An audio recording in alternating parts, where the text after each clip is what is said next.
cette troisième leçon du cours Architecture des ordinateurs, dans laquelle nous allons voir la présentation générale d'un ordinateur et qui sera composée en trois parties. Présentation générale d'un ordinateur. Dans la deuxième, nous développerons le concept des opérations de base. Et dans la troisième, notion de software et de hardware. Donc la première partie de cette leçon consiste à traiter les propriétés générales d'un ordinateur. Donc les propriétés générales d'un ordinateur et ce que peut faire un ordinateur. Donc bien sûr, un ordinateur est une machine qui est capable de lire des données et informations qui lui sont présentées sous une forme adaptée bien sûr au processeur, et qui consiste bien sûr à développer des interfaces, ou plutôt à utiliser des interfaces de saisie. Bien sûr, les informations que l'on présente à un ordinateur peuvent avoir différentes formes. Ils peuvent être des informations, des données, qui sont codées avec un système de codage, en binaire ou n'importe quel système de codage. Elles peuvent être des informations visuelles, c'est-à-dire des images. Et dans ce cas, il faut mettre dessus une interface de saisie qui permettra de collecter des images. Ou alors, ils peuvent être des informations vocales. Et dans ce cas, il va falloir installer aussi une interface de saisie pour pouvoir récupérer de la voix ou pour récupérer de l'information vocale qui vient de l'extérieur. Bon, bien sûr, il doit aussi avoir un clavier pour saisir les données informatiques, les caractères ou l'alphabet qui est connu par les êtres humains. Donc, deuxième fonctionnalité, c'est deuxième propriété, permet de conserver les données. Donc, bien sûr, il doit disposer d'un certain nombre d'éléments ou de mémoire de masse qui permettent de stocker les programmes des utilisateurs. Donc, on a vu dans la deuxième partie, plutôt dans la deuxième leçon, comme quoi un processeur dispose, ou plutôt un système informatique dispose d'une mémoire, de différents types de mémoire. Et bien sûr, pour pouvoir traiter un certain nombre de programmes, il va falloir les stocker. Il faut les mettre quelque part, il faut les enregistrer quelque part. Donc un ordinateur doit disposer d'un mécanisme, ou plutôt d'un ensemble d'éléments qui permettent de stocker ces informations dans des supports qui sont mis dans un endroit accessible par le processeur. D'où la présence d'un certain nombre d'éléments tels que le disque dur, tels que le lecteur de CD-ROM, tels que des disquettes, et la mémoire centrale, bien sûr, est utilisée au moment de l'exécution de ces programmes. Les programmes qui sont stockés dans les mémoires de masse, lors de l'exécution de ces programmes, ils sont récupérés des mémoires de masse et ils sont logés ou stockés dans la mémoire centrale pour pouvoir les exécuter. Troisième propriété, c'est de faire subir aux données des transformations en vue d'obtenir des résultats. Donc, on saisit ces informations, on les stocke, et bien sûr, pour pouvoir avoir un résultat, il va falloir les traiter. Il faut que le processeur dispose d'unités capables de prendre ces informations, de les traiter, de les déchiffrer, de faire les calculs nécessaires pour pouvoir fournir des résultats. Parce que s'il ne peut pas déchiffrer ou décoder ces informations pour pouvoir les traiter, ben, il ne pourra pas générer les résultats escomptés. Donc c'est les unités de traitement, la CPU et les unités internes du processeur qui permettent de faire ces traitements. Et bien sûr, la dernière propriété, c'est de pouvoir restituer les résultats sous une forme acceptable. Donc lorsqu'on parle de restituer les résultats, bien sûr, une fois les traitements sont faits et les traitements terminés, les utilisateurs peuvent avoir besoin de ces résultats sur l'écran. Et dans ce cas, le processeur, ou plutôt le système, doit être capable d'afficher les résultats sur un écran. il doit être capable de piloter un écran. Ils peuvent en avoir besoin de ces résultats sur papier, et dans ce cas, il doit être capable de piloter un certain nombre de périphériques qui peuvent générer des informations sur papier, telles que l'imprimante, comme on pourrait avoir ce genre d'informations sur fichier. Et dans ce cas, bien sûr, le processeur, ou plutôt le système, doit être en mesure qu'après le traitement des programmes ou des données, il doit être capable de générer des fichiers résultats qui seront stockés quelque part parce que dans la mémoire centrale, il ne peut pas les stocker puisqu'elle n'a pas la taille suffisante pour stocker les informations, d'autant plus elle n'est utilisée que pour lors de l'exécution des programmes. Donc il peut stocker ces fichiers dans des supports externes tels que le disque dur, tels que le lecteur de disquette, une bande, ou il peut même les piloter sur un autre poste via un réseau par exemple, un réseau local, comme on peut transmettre des fichiers électroniques vers des utilisateurs déportés via le net. Donc la restitution des résultats peut se faire sur écran, sur papier ou sur fichier.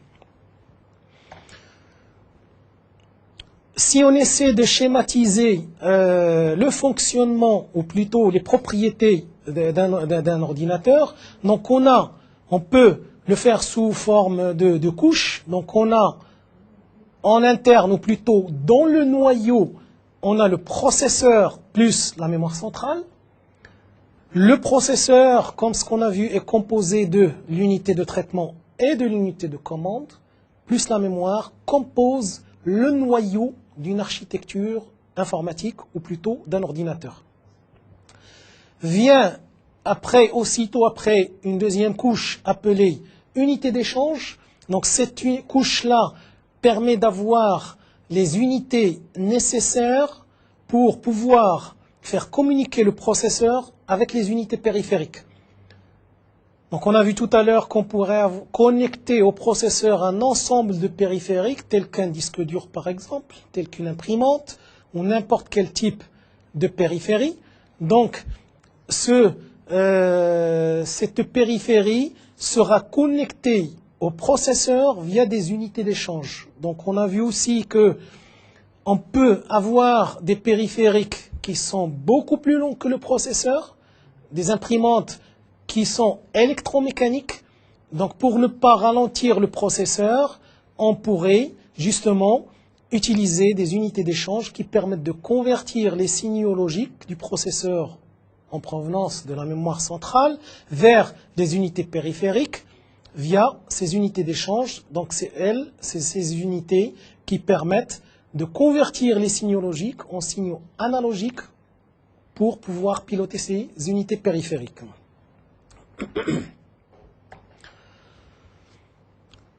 Donc l'ensemble de ces opérations du processeur, réception des informations, donc les moyens de saisie, conservation de ces données dans une mémoire, plutôt les mémoires de masse, transformation de ces informations via l'unité de traitement et les unités de calcul, unité arithmétique et logique, unité de commande, et restitution des données sur des supports qui sont déchiffrables par les utilisateurs, tels que l'écran, l'imprimante, ou avoir l'information sur un fichier électronique, constitue ce qu'on appelle le traitement de l'information.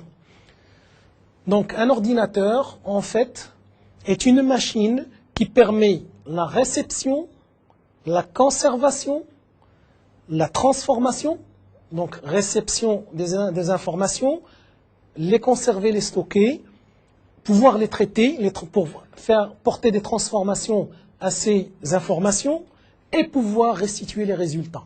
Donc, pour pouvoir les fournir aux utilisateurs. Donc, l'ensemble de ces fonctions, c'est les fonctionnalités exigées d'un ordinateur. Donc un ordinateur est donc une machine de traitement de l'information.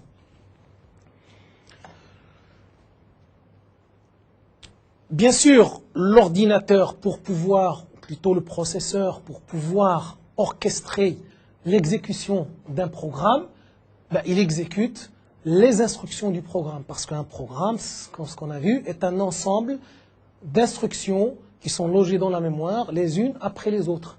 Donc, l'ordinateur permet d'exécuter les instructions les unes après les autres. Donc, il prend la première, il l'exécute, après il passe à la seconde. Et c'est la même opération qu'il répète depuis la première instruction jusqu'à la dernière instruction. Donc, le fait de voir l'exécution d'une instruction, donc on fait le tour de l'ensemble des fonctions ou des propriétés d'un ordinateur. Donc l'exécution d'une instruction comporte deux phases principales. Donc une instruction, elle est logée dans la mémoire centrale. Donc comme on a dit que le programme est logé dans la mémoire centrale, donc le processeur, il doit d'abord récupérer cette instruction et après l'exécuter. Donc les deux phases d'exécution de cette d'instruction sont la phase recherche qui consiste à récupérer l'instruction à partir de la mémoire centrale dont l'adresse se trouve dans le compteur de programme et la phase exécution qui permet d'effectuer le traitement sur l'instruction par le processeur. Bien sûr, cette phase d'exécution s'effectue en plusieurs étapes. Donc la première phase, la phase recherche d'instruction, est une phase commune à l'ensemble des instructions. Le processeur procède de la même manière pour récupérer les instructions, quel que soit le type de l'instruction. Par contre, la phase exécution est une phase propre à chaque instruction. Le processeur, lorsqu'il récupère une instruction, il va la décoder, il va voir de quelle nature il s'agit, de quel type d'instruction il s'agit, et lorsqu'il la décode, ce n'est qu'à ce moment-là qu'il lance la phase d'exécution pour activer les différentes unités fonctionnelles qui vont intervenir, ou plutôt qui vont participer dans l'exécution de cette instruction. Donc la phase d'exécution s'effectue, c'est normal, en plusieurs étapes. Donc l'exécution, la phase d'exécution d'une instruction se fait, comme ce qu'on a dit, en plusieurs étapes. Donc la première étape, c'est le décodage de l'instruction. La deuxième étape, c'est la génération d'adresses et récupération des données, s'il y a des données à traiter. La troisième étape, c'est l'exécution de l'instruction, proprement dite, c'est-à-dire générer les signaux pour pouvoir faire l'opération adéquate. Et la dernière étape lors de l'exécution d'une instruction, c'est le rangement du résultat. Le rangement du résultat, là où l'utilisateur souhaite le ranger. Donc, c'est les quatre fonctions, les quatre étapes les plus importantes lors de l'exécution d'une instruction que le processeur procède. Lorsqu'il exécute une instruction, le processeur, bien sûr, celle-ci est logée dans le registre instruction. Elle n'est plus dans la mémoire centrale. Donc, elle est déjà récupérée par la première phase, qui est la phase recherche d'instruction. Donc, la deuxième partie, qui consiste au concept des opérations de base. Donc, les opérations de base, c'est bien sûr les opérations nécessaires lors de l'exécution ou au moment où le déroulement d'une instruction, d'exécution d'une instruction qui porte sur, par exemple, une opérande dans la mémoire centrale. Donc, on peut avoir des instructions qui sont traitées, ou plutôt qui sont exécutées sans avoir besoin de données. Par exemple, je veux complémenter une donnée dans un registre. Je n'ai pas besoin de données dans la mémoire centrale. Je peux faire l'opération directement en local. Par contre, une instruction qui a besoin de données en provenance de la mémoire centrale, qui sont dans la mémoire centrale, bien sûr, l'instruction nécessite plus d'étapes. Donc, admettons qu'on a affaire à une instruction qui doit récupérer des données de la mémoire centrale. Donc, le processeur envoie l'adresse de la mémoire de l'instruction à partir du compteur de programme. Donc, elle est envoyée, il envoie l'adresse vers la mémoire centrale. Ça, c'est la première étape lors de l'exécution. La deuxième étape, lorsque l'instruction est récupérée à partir de la mémoire centrale vers le processeur, donc celle-ci se trouve dans le registre instruction, dans l'unité de commande. Troisième étape, les opérandes, ou plutôt les adresses des opérandes, sont générées pour récupérer les opérandes et les placer à l'entrée de l'unité arithmétique et logique pour leur exécution. Donc une fois qu'ils sont placés dans l'unité arithmétique et logique, on génère l'opération. Et la dernière étape, c'est la génération du résultat et le stockage de ce résultat, là où il faut. Dans cet exemple, j'ai pris le résultat stocké dans la mémoire centrale. Donc, ces 4 étapes, on a besoin, bien sûr, du processeur. Donc, le processeur envoie l'adresse vers la mémoire centrale de l'instruction à exécuter. Celle-ci est récupérée de la mémoire centrale vers le processeur, et proprement dit dans le registre instruction. L'instruction est décodée dans le registre instruction.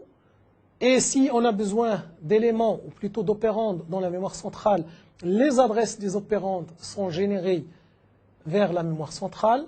On récupère les opérandes. S'il s'agit d'une opération arithmétique et logique, on active l'opération adéquate dans l'unité arithmétique et logique. Et le résultat est stocké à la fin dans un registre, ou plutôt dans la mémoire centrale, dans le cas où le résultat nécessite d'être stocké dans la mémoire centrale. Donc, pour faire une opération de base, admettons qu'on veut faire une opération d'addition de 2 opérandes et le résultat sera stocké dans une case mémoire appelée Z.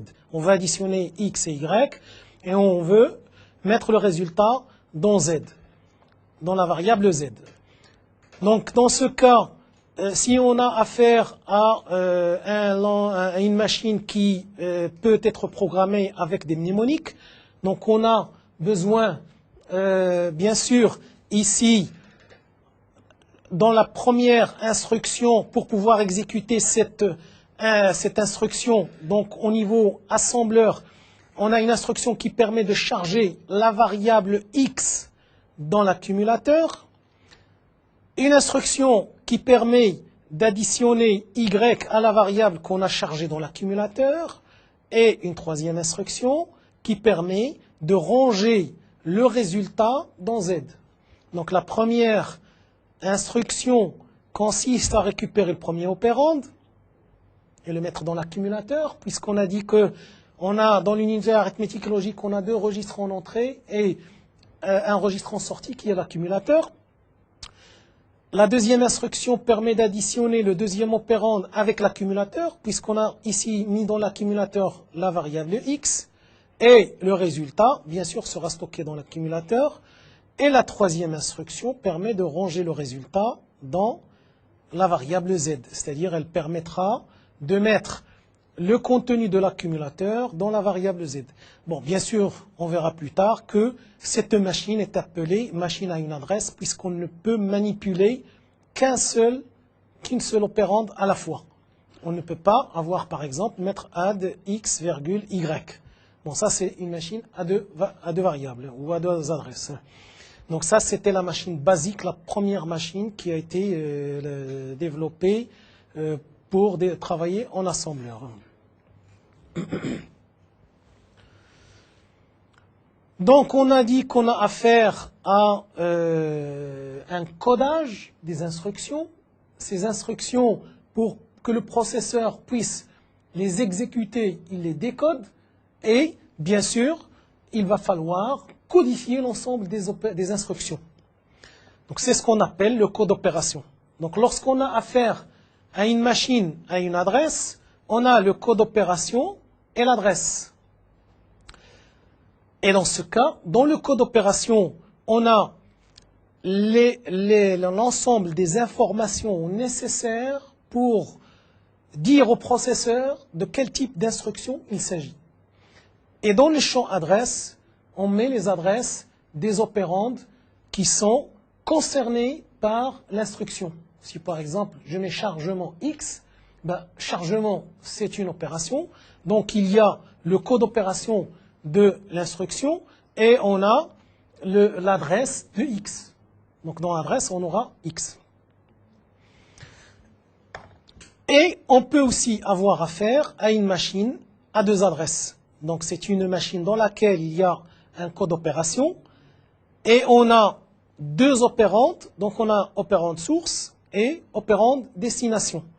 Donc dans ce deuxième type de machine, donc je peux me permettre de mettre par exemple add espace x, y.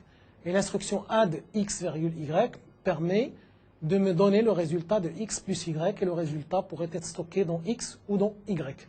Et dans ce cas, j'ai besoin du code d'opération de l'opération, opération d'addition, ou de chargement, ou de rangement, et le codage des opérandes source ou destination. Source, par exemple, c'est x, et destination, c'est y.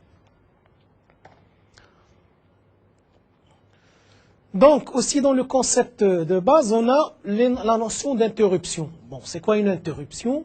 Donc, on a vu que la machine de von Neumann n'avait pas prévu de travailler en mode interruptible, ou plutôt les interruptions. Elle avait prévu le fait de pouvoir dérouter l'exécution d'un programme, avec ou sans condition. Et une interruption, ben, c'est le fait de dérouter l'exécution d'un programme, moyennant quelques conditions. Donc, une interruption, c'est un événement autre qu'un branchement qui modifie le cours normal de l'exécution d'un programme. Bien sûr, une interruption est associée à un événement qui pourrait se produire dans le processeur ou dans une unité matérielle du processeur. Donc, il y a plusieurs types d'interruptions. Il y a ce qu'on appelle des interruptions logicielles et des interruptions matérielles. Donc, lorsque par exemple, le processeur, vous demandez au processeur de faire une division par 0, ben, une division par 0, ce n'est pas possible. Ça génère ce qu'on appelle une exception, une interruption interne. Et dans ce cas, le programme est dérouté vers une autre partie du programme qui prend en charge cette exception ou cet événement inattendu. La même chose s'il y a une erreur, par exemple, sur le bus, où il y a une erreur quelconque dans le système d'exploitation, il y a un mécanisme qui permet de dérouter l'exécution du processeur vers un programme qui va traiter cette erreur. Donc, lorsque l'erreur est une erreur software, ou plutôt une interruption software, qui est générée par une erreur sur un hardware ou par une division par 0 par exemple, ou en utilisant une interruption qui n'existe pas, ben c'est une interruption interne au processeur, c'est une interruption software. Par contre, il y a d'autres types d'interruptions qui pourraient être associées à des événements externes. Admettons par exemple qu'on a une imprimante qui est branchée sur un contrôleur et ce contrôleur est branché sur un processeur. Je vais lancer l'impression d'un fichier dans lequel il y a une centaine de pages. Le processeur ne va pas attendre la fin de l'impression pour pouvoir exécuter le reste du programme. Mais qu'est-ce qu'il va faire? Il va donner l'ensemble du fichier ou une partie du fichier si le contrôleur n'a pas suffisamment de mémoire pour pouvoir encaisser la totalité du fichier. Il va la stocker dans la mémoire locale du contrôleur. Celui-ci va donner petit à petit l'information à l'imprimante pour imprimer, en fonction bien sûr aussi de la taille mémoire de l'imprimante. Bon, si on a par exemple un contrôleur qui a suffisamment de mémoire, le processeur va lui donner la totalité du fichier, et un point c'est tout. Par contre, si le contrôleur n'a pas suffisamment de mémoire, que va faire le processeur? Pour ne pas déranger le processeur dans son fonctionnement, il va lui donner petit à petit. Il va lui donner une partie du fichier. Lorsque le contrôleur termine l'impression, l'envoie plutôt de cette partie vers l'imprimante, il va envoyer une interruption au processeur pour lui dire que j'ai terminé. Et le processeur va arrêter le programme qu'il est en train d'exécuter pour donner la main au service demandé par le contrôleur d'imprimante. Il va lui donner la deuxième partie du fichier imprimé et il continue. Et c'est le contrôleur qui récupère cette partie et s'occupera de l'imprimante. Lorsque le contrôleur aussi termine l'impression de cette deuxième partie, il va demander au processeur la troisième et ainsi de suite. Il va le demander à chaque fois par interruption. Donc on a introduit ce mécanisme d'interruption justement pour ne pas ralentir le fonctionnement du processeur.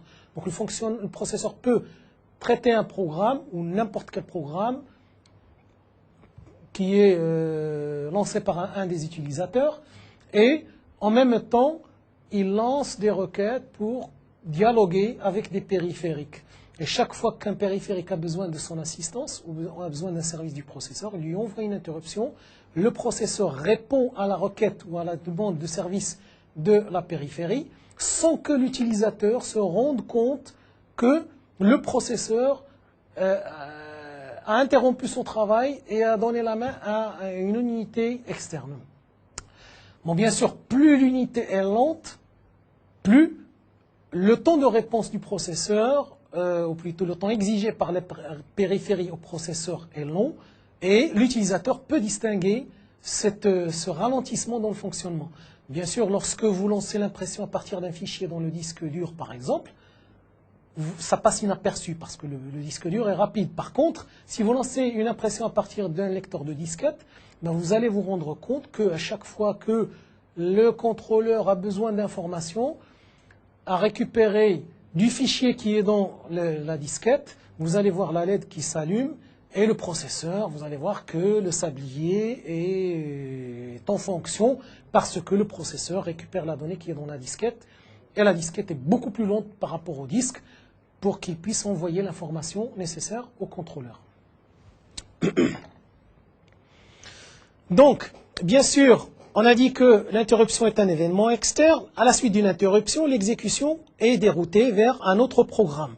Donc, on a, si par exemple le processeur est en train d'exécuter le programme qui est dans la mémoire centrale, et c'est ce qu'on appelle le programme principal, et à un moment donné, le processeur arrive dans l'exécution à cette instruction. Et une interruption arrive d'un contrôleur ou d'un périphérique externe. Que va faire le processeur? Il va arrêter l'exécution de ce programme. Il va donner la main au programme associé à l'interruption, ou plutôt l'ordre de service qui a été demandé par le contrôleur ou la périphérie. Il va l'exécuter jusqu'à la fin et reprendre l'exécution là où il s'est arrêté. Parce qu'avant de brancher vers le programme principal, le processeur termine l'exécution de l'instruction en cours, il donne la main au programme associé à l'interruption jusqu'à la fin et il reprend l'instruction qui est juste après.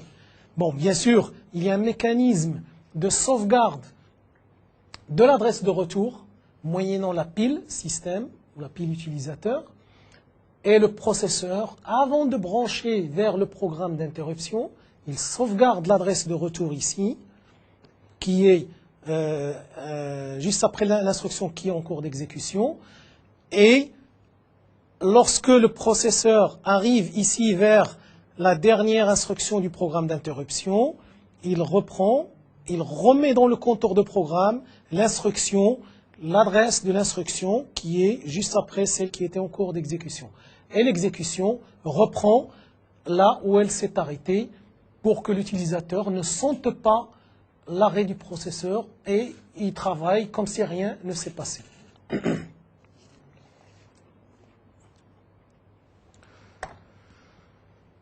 Donc, on entame la troisième partie de cette leçon, c'est la notion de software et de hardware, qui consiste, bien sûr, à définir ce mariage, ou plutôt cette complémentarité entre le matériel, la partie matérielle du système et la partie logicielle du système. Bon, c'est vrai, c'est pas évident de définir cette frontière, bon, surtout lorsqu'il s'agit de systèmes d'exploitation, mais bon, il y a des programmes dans lesquels la frontière elle est largement définie.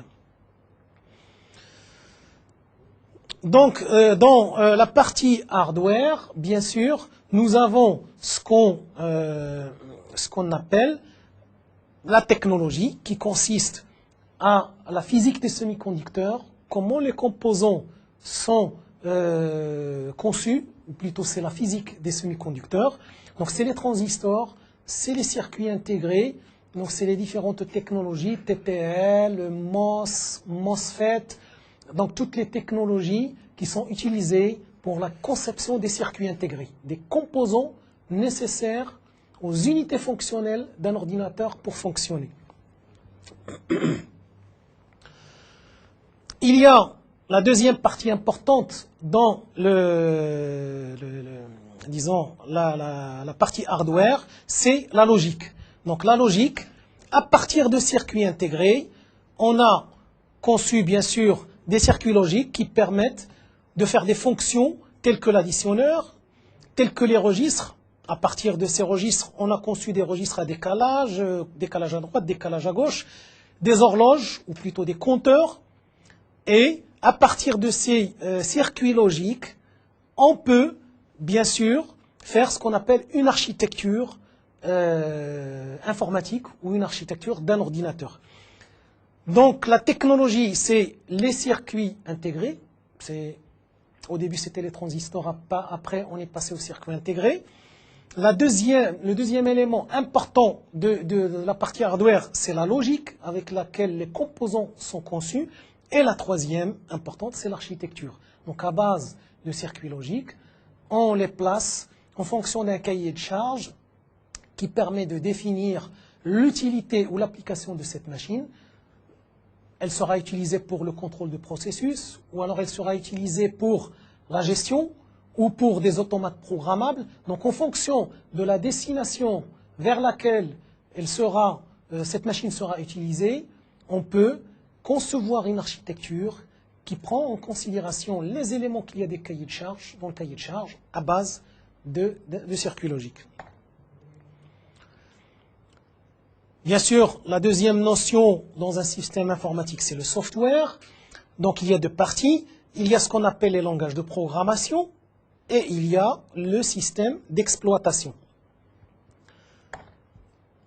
Donc dans les langages de programmation, donc on a vu que au fil du temps de la première génération jusqu'aux générations de nos jours, on a vu une évolution, bien sûr, dans les langages de programmation. Donc au début, c'était les langages machines, dans lesquels on travaillait en binaire. Après, dans la deuxième génération, on est passé au langage assembleur, qui permettait, au lieu de travailler avec du binaire ou de l'hexadécimal dans la première génération, qui était pratiquement très difficile, même très pénible à maintenir, lorsque on veut faire la mise au point d'un programme, ou plutôt chercher l'erreur qui se trouve dans un programme, pour fouiller dans les bits, les 1 et les 0 dans un langage machine, c'est pas évident. Hein. On met énormément de temps pour trouver une erreur. Donc dans la deuxième génération, on est passé du binaire ou de l'hexadécimal vers le langage symbolique. C'est-à-dire qu'on codifie les instructions avec des mnémoniques qui sont déchiffrables par les utilisateurs. Donc add pour faire l'addition, sub pour faire la soustraction, ainsi de suite. Et ces mnémoniques étaient déchiffrables, ou plutôt reconnaissables à l'œil pour pouvoir débugger ou faire la mise au point d'un programme. Donc dans la troisième génération, on est passé au langage évolué, dans lequel on utilisait carrément des expressions qui étaient facilement déchiffrables par les utilisateurs. Seulement, bien sûr, un langage évolué, c'est un langage qui pourrait être indépendant de la machine. Par contre, un langage machine ou un langage assembleur est spécifiquement lié à un processeur ou à un fabricant. On ne peut pas avoir, par exemple, un programme en langage assembleur qu'on va implémenter, un assembleur pour 68 000 de Motorola qu'on peut implémenter sur Intel, ce n'est pas possible. Par contre, le langage évolué, il est indépendant de la machine. Donc il y a cette notion d'indépendance de la machine qui a été introduite.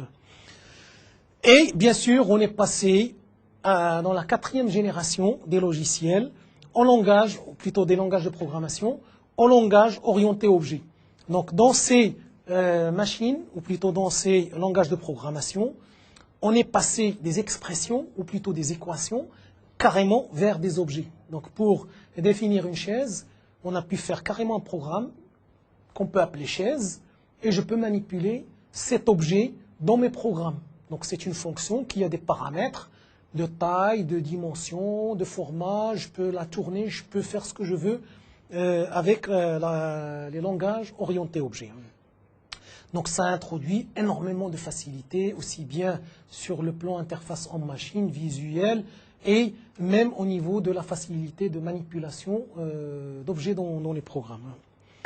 Et bien sûr, on attend le passage à la 5e génération, qui sera, d'après les experts, langage naturel, qui sera un langage naturel, qui permettra à un ordinateur de comprendre le langage de l'homme, de l'être humain, c'est-à-dire qu'on n'aura plus besoin de clavier pour saisir, par exemple, des instructions ou des expressions.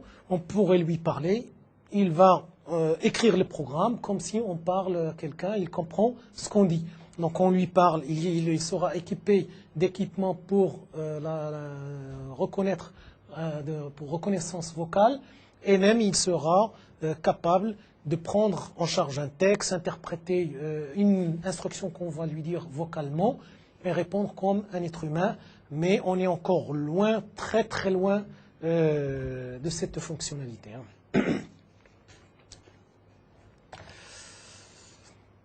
Bon, bien sûr, l'autre composante du système des langages, c'est le système d'exploitation, et c'est l'élément le plus important dans la gestion d'une architecture informatique. C'est la gestion du système informatique, c'est le gestionnaire du système informatique. Donc, dans le système d'exploitation, c'est très difficile de faire une frontière entre la partie logicielle et la partie matérielle, parce que le système d'exploitation est intimement lié au hardware, puisqu'il est à base d'interruptions, il manipule les registres et il manipule les interfaces et les contrôleurs des unités d'échange. Donc la frontière entre matériel et hardware dans le système d'exploitation est très très difficile à établir. Donc bien sûr, le système d'exploitation permet de gérer les travaux des utilisateurs, chargement, assemblage, exécution, compilation, édition des liens. Donc c'est lui qui permet de pouvoir récupérer le fichier source, on pourrait le compiler ou l'assembler, générer le code binaire. Il permet de prendre votre code binaire, le charger dans la mémoire centrale. Il permet l'exécution de votre programme dans la mémoire centrale. Et dans le cas où vous avez besoin de de faire l'interface entre plusieurs programmes pour pouvoir les interfacer entre eux, ou plutôt utiliser plusieurs programmes pour générer un programme exécutable à partir de ces programmes, il fait ce qu'on appelle l'édition des liens. Bien sûr, il gère aussi les ressources de la machine, donc tout ce qui est imprimante, écran, clavier, disque, ainsi de suite, moyennant les différents contrôleurs qu'il permet de piloter pour qu'il puisse gérer ces interfaces. Et bien sûr, il assure aussi la protection du système. Donc c'est une fonctionnalité très importante, étant donné que le système est logé en partie dans de la mémoire, ce qu'on appelle une mémoire morte, le BIOS ou le boot, et en partie dans le disque dur. Et bien sûr, pour pouvoir fonctionner, il a besoin d'une partie de la mémoire centrale, parce qu'il a des données qu'il met dans la mémoire centrale, et il faut qu'il mette à jour continuellement ces informations dans la mémoire centrale. Donc ce qui se fait que, en aucun cas, un utilisateur ne doit être autorisé à accéder à cette zone de mémoire pour écraser ou modifier ces informations, sinon on va bloquer le système et le système d'exploitation ne pourra pas fonctionner. Et bien sûr, la prise en compte des erreurs dans le cas où il y a des erreurs. Donc, une configuration d'une machine informatique est composée, bien sûr, il faut voir avec quelle technologie elle est composée. Donc cette technologie, c'est les physiques des semi-conducteurs. Et ici, si je reviens encore une fois, si je veux utiliser, si ma destination est une machine qui est dans un bureau, donc je ne me soucie pas de la consommation de cette machine. Donc elle peut être branchée sur le secteur, je peux utiliser des composants qui consomment pas mal d'énergie. Par contre, si mes composants sont destinés à un ordinateur portable, en aucun cas, je dois utiliser des composants qui consomment énormément d'énergie, parce que ça risque de consommer énormément de piles et de ne pas avoir une architecture convenable. Donc j'ai la logique, j'ai l'architecture, le langage et le système. L'ensemble de ces 5 composants consiste à la configuration d'une machine, et pour pouvoir faire le choix en fonction de l'application vers laquelle on veut utiliser une machine, il faut bien choisir les 5 éléments. Ainsi se termine cette leçon, cette troisième leçon. Dans le cas où il y aura des parties encore à éclaircir ou des compléments d'information, vous pouvez bien sûr vous connecter au site NetUno et cliquer sur MedNetU. Je suis à votre disposition pour tout complément d'information. Et merci.